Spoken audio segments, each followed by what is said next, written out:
for everything that you've done to help make Nevada a better place.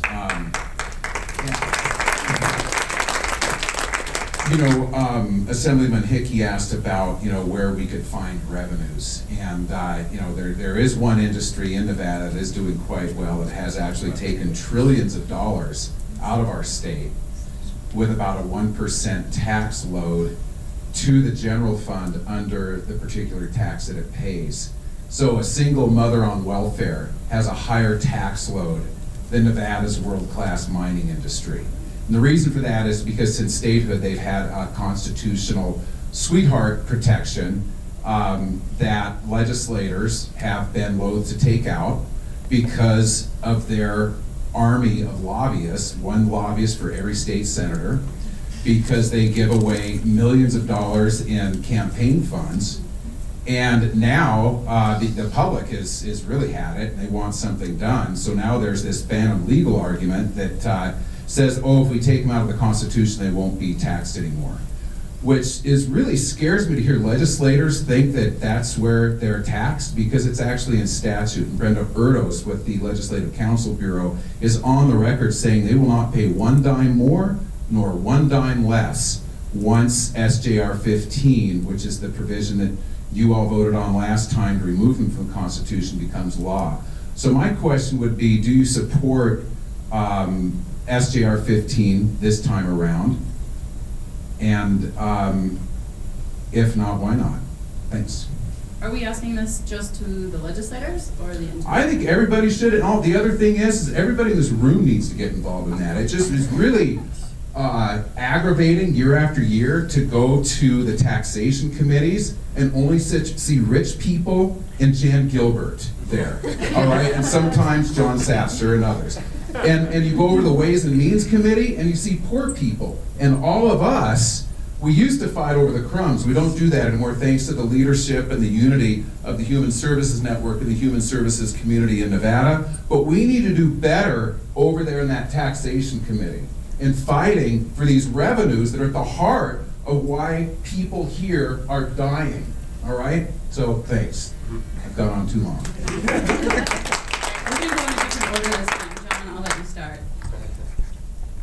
Well, unfortunately, I don't get a vote, so I can't tell you how I'm going to vote on this issue, but I clearly think that greater revenues are needed. I clearly think mining pays less than its share.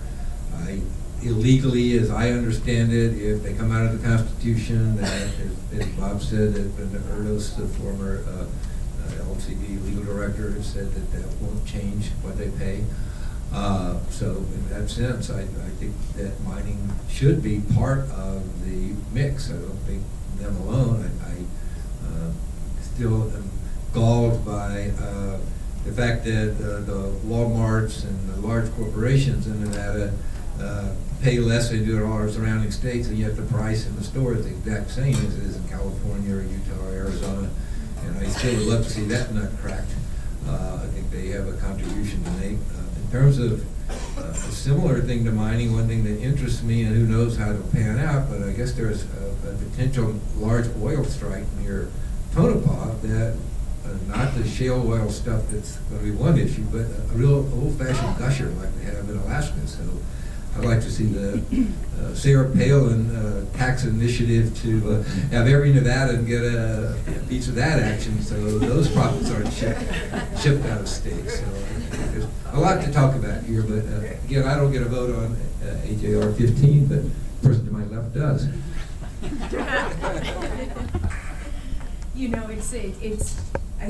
I've heard so many different types of takes on this.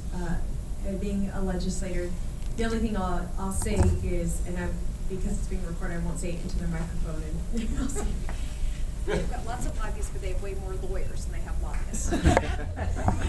And we want to remember that we have to be, a lot of this is about legal maneuvering. We have to be mindful of the fact that a couple sessions ago, when there were different attempts to try and restructure the way that mining is taxed and assessed, that Brenda Erdos herself was sued, I think 10 minutes after the session ended, by the Mining Association. I think they had it filed in court, and it was some technicality that they found. So we've got to be, you know, really mindful that if we do it right, it's a long process. It's a process that takes a number of years, SJR 15, to remove any type of constitutional protections. I felt like we made steps in the right directions last year. Of course, Senator Leslie introduced a bill that stripped mining, and I think also the sugar beet industry, is that right? In the sugar beet industry, their constitutional entitlement to use, oh, why am I forgetting it? The taking of seizure of land by government. Eminent domain. Eminent domain, which was which had been a moot point because it hadn't been used, but suddenly saw mining pop up and try to use eminent domain in a claims case, and we all kind of went, wait a minute, we don't know that it's necessarily right, and it passed, I think, with good some bipartisan support to say that, you know, should private business have the ability to take private citizens' lands, and the answer to that, as we passed it, was no, it shouldn't be. So, and absolutely had a good fight last session over the deductions and better clarifying deductions, and that did prove to be a hit in the pocketbook. We had really good conversations in Assembly taxation about those deductions, and it was an eye-opener for me as a legislator to go, oh my goodness, every other state or every other business in the state has to pay this type of tax, so why do they get to take marketing in their marketing budget and claim that as an exemption? You know, wouldn't every business like to take their marketing and advertising budget and claim it as an exemption? You know, so I think we went the right direction. We need to know that it's a long process and a legal process when we're dealing with the Nevada State Constitution, and I think we'll hopefully see more movement in the right direction. What's next? This is definitely not my expertise either, but I think one of the things that we saw in the national elections was a discussion on what's fair, and do we want to have fairness as a basis for whether it's taxation or whatever. And I know that everybody in this room who sees people in need every day has a hard time figuring out, you know, how the billions leave and my guys don't have enough bananas. So it's really hard not to feel very strongly about it, but I think we have to take the whole picture. You know, mining's part of it, corporations are part of it. We all need to get back and figure out what is a fairness principle that we might apply to all these things, so that nobody gets hurt more than the others, but we all are in the boat together. Unlike Teresa, I didn't ask to be on the taxation committee, but I am going to be on the taxation committee. Again, Speaker Kirkpatrick wisely is putting leadership on it, and in the Senate as well. So that discussion is going to be had in the public by leadership in both houses, and I welcome that discussion. I'm not here to defend mining. Bob knows this very well. Mining is represented, the Mining Association, by a lobbyist who was a former staffer of Senator Reid. And I don't mean to be partisan by that remark, but mining has been an industry not only integral to in Nevada's history, as you all know, given that we became a state in part because of mining and the benefits that Abraham Lincoln saw in being able to tax it on some level to help underwrite the Civil War effort. Mining has always said this, and I'm not here to represent or defend them, that they will say, don't pick on us. And we have seen this in history, that sometimes we've looked at both mining and gaming, the state's two larger industries, although mining would say that they're nowhere near as large as gaming, and they're not in terms of their overall revenues.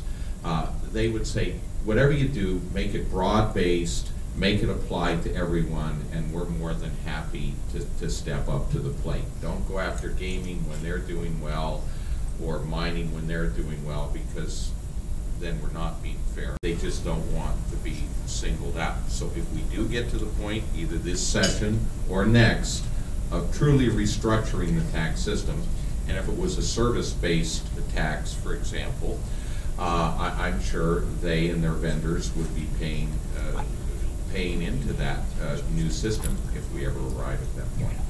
How am I going to vote on it?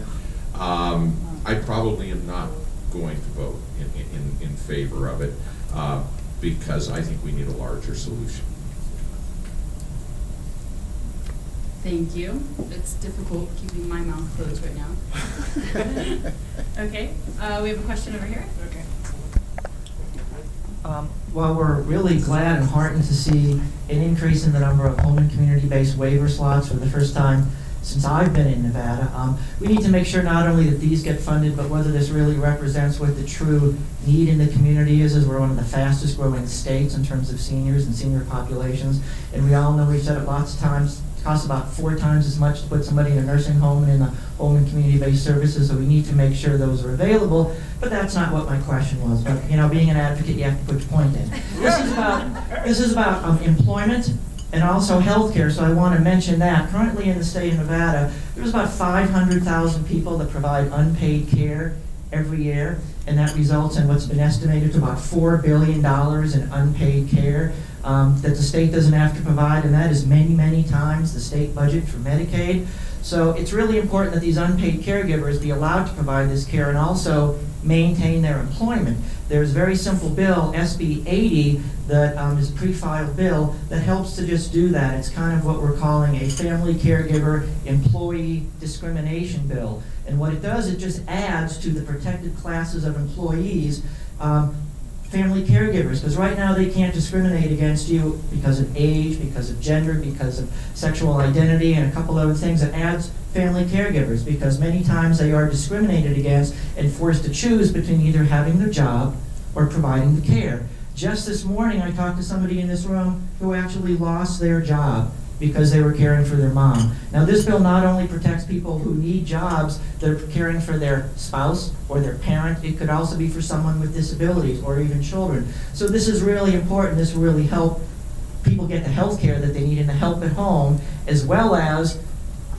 keep people employed, which is what they really need. So it's really going to do that. It does not give them any special protections different than anybody else. It gives us the same protections everyone else has by law. So my question is to the elected officials, is this a concept in a bill that you would support and possibly sign on to as a sponsor? You want to start? Thank you, Mr. Gold, and I'm happy to sign on. Is that, and I think I responded to the email, but my legislative email was down for a week and a half, so I was sending out emails.